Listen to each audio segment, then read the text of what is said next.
जानू बैठतो लगनिया टूटतो पारनवा तपी लाई दी हो पानिया तले नस में जहरिया के सुई आगे जानू देखी हो तो धुइया लहर पानी भरई तो कुइया में जानू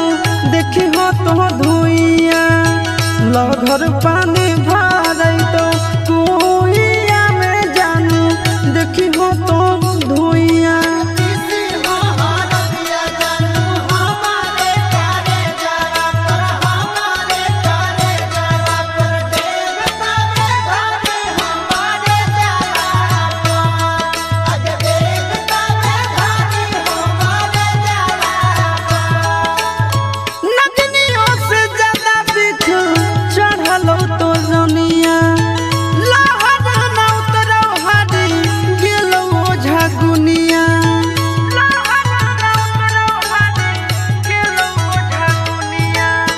नगनियों से ज्यादा दिख चढ़ल तो रनिया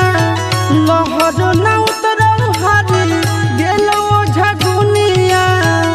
कि मरल धरल रहबौ हम भुइया में जानू देखी हो तो धुइया लहर पानी भरई तो कुइया में जानू देखी हो तो धुइया लहर पानी